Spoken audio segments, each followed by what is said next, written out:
old saying, you have to spend money to make money. And that's true, at least when it comes to some common investing fees. So we asked our money expert, Bruce Helmer, to explain how some of these fees work. Thanks for coming in, Bruce. Thanks. Good morning. Good morning. Some of these investors, Bruce, they may not even know exactly what they're paying, especially when it comes to the fees. And I think that that's a big question as to, should I invest in this? Like, there's a lot of nervousness around it. It's a great question. In fact, there's even ad campaigns right now where you see a father talking to an adult child and the child is saying, what are you paying? It's like, I don't know. Well, how does this work? Well, I don't know. Well, don't you think you should find out? So we coach, our clients all the time, whether you work with our firm or whether you work with someone else, you should know what your costs are. And if your advisor has not made that clear, I would ask that question. And if they still don't make it clear, I'd maybe look for a different advisor. The fees and what you pay your advisor should be transparent. Statistically, it's been proven. There's been countless studies done that people that work with a good advisor do better than those that don't. So then you say, well, why doesn't everybody use an advisor?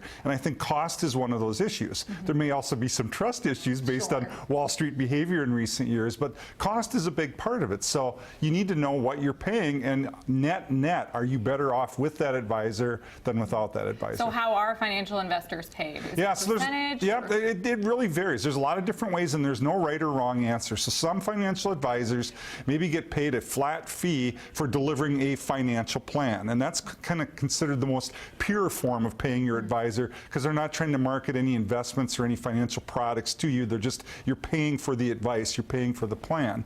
Other advisors might charge by time, not unlike an accountant or an attorney, that based on how many hours of time you pay a rate per hour. And then what a lot of firms do, and what our firm does, if we manage assets, and I emphasize the word if, because we can also charge planning fees if clients don't want to invest, but if we manage assets, we take a percentage of the assets under management. I was one of the original founders of the firm, and I wanted to build the model that way, because then your advisor is in the boat with you. Their feet are in the fire. If your portfolio goes down in value, the advisor makes less money. If your balance goes up, the advisor makes more money. You're paying your advisor to perform and do a good job by paying a flat fee. And what is an expense ratio? Expense ratio would be the total cost of a portfolio, and sometimes it's invisible. You can't see all those things. So someone might say, here's my fee, and they quote you a percentage, whatever it is, but that's not the total cost, quote unquote, all in. There's also costs of the investments internally, and there's also the costs of trades and transactions sometimes. So you need to ask those questions.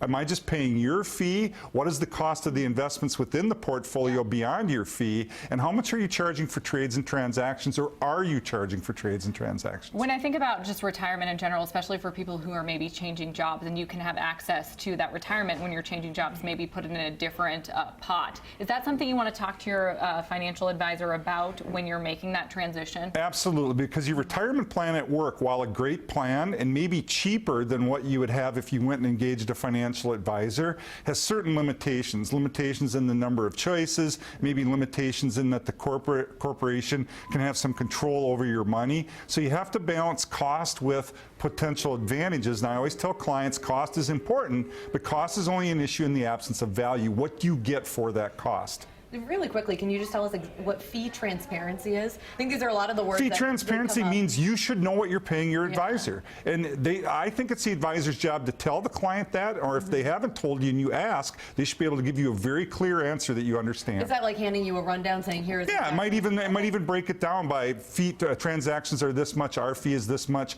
cost of funds is this much, and so forth. Okay, Bruce, I love it. Thanks, ladies. Fired up this morning. I like it. You can see Bruce right here on Mid-Morning each Tuesday and get more financial advice on his show, Your Money, on WCCO Radio. Just tune in Sunday mornings from 8:30 to 9:30. And if you have a financial question, you can just call that number, leave a message, and your question might actually be answered on the air. Thanks, Bruce. Thank you, Bruce. Thank you.